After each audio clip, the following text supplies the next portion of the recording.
Imagine calling 911 to report yourself. Imagine looking a detective dead in the eyes and saying, "I did it," and then walking out of that police station, a free man. This isn't fiction. This happened in America, and the system let it happen. My name doesn't matter, but his, you'll never forget. It was the winter of 1982. In a small town outside Indianapolis, Indiana, a young man named Steven Crockett left for work at 6 a.m. and never came home. Steven was 23. He worked double shifts at a gas station to send money home to his mother. He had a laugh people described as contagious.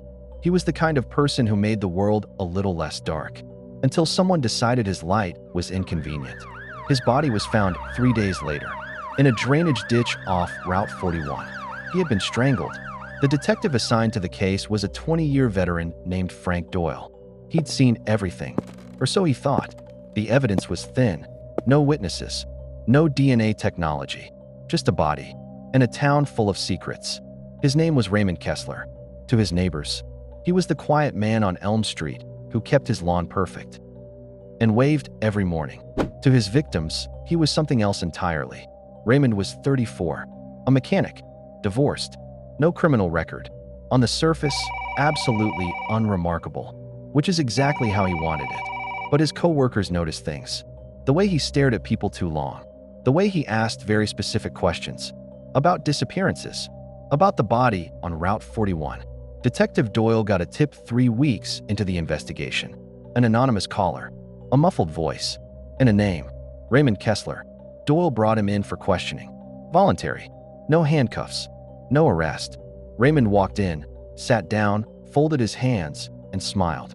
And then he said something that made Detective Doyle's blood run cold. "I called 911. That's what Raymond said.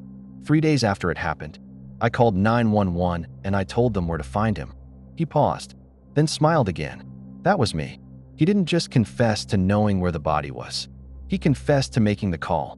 The anonymous tip came from the killer himself. Why would he do that? Investigators would later theorize he wanted credit. He wanted someone to know, but he also wanted to watch them fail to prove it. And here is where the story takes a turn that will make your stomach drop. Raymond Kessler had a lawyer present during questioning. Everything he said was technically inadmissible. The confession, the one he gave freely, the one Detective Doyle recorded, gone. Legally, it never happened. The Fourth and Fifth Amendments, rights designed to protect the innocent, had just protected a killer. Doyle sat in his car in the parking lot of the courthouse for 2 hours. He didn't move. He just sat there, knowing what he knew, and knowing there was nothing he could do. The prosecution scrambled. They had physical evidence, but it was circumstantial. Tire tracks near the scene, fibers on the victim's clothing, but no confession they could use. Raymond's attorney was brilliant. She argued the confession was coerced through implied threat of arrest. The judge agreed. The trial lasted 9 days. The jury deliberated for 6 hours. Not guilty. Raymond Kessler walked out of that courthouse on a Tuesday afternoon. He buttoned his coat. He looked up at the sky, and he smiled. Detective Doyle retired 8 months later. He never spoke publicly about the case, but his daughter later told a journalist.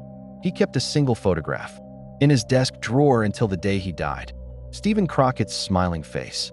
Raymond Kessler moved to another state 6 months after his acquittal. He remarried. He opened a small business. And 2 years later, another young man went missing 3 towns away. That case was never solved either. The victim's name was Thomas Briggs. He was 21. He worked at a gas station. The legal system is not broken. Most of the time, it protects the innocent. But sometimes, the cracks swallow the truth whole. As of the recording of this video, Raymond Kessler is believed to still be alive. His current whereabouts are unknown. Steven Crockett's mother passed away in 2019. She never received justice for her son. She never stopped asking for it. This case became a landmark study in law schools across the country, cited in over 40 legal papers. About the gap between guilt and conviction. I've spent a long time thinking about this case, about what it means when a man looks the law in the eye, confesses, and walks free. And I keep coming back to the same question. Is a system that protects everyone, even when it protects monsters, still worth protecting? I think it is. But I also think we owe it to people like Steven Crockett to fight to close those cracks before they swallow someone else. Say his name, Steven Crockett. He deserved better. They all do. If this story moved you, share it. Because the only thing more dangerous than a killer who walks free is a world that forgets the victim. I'll see you in the next one. Stay safe.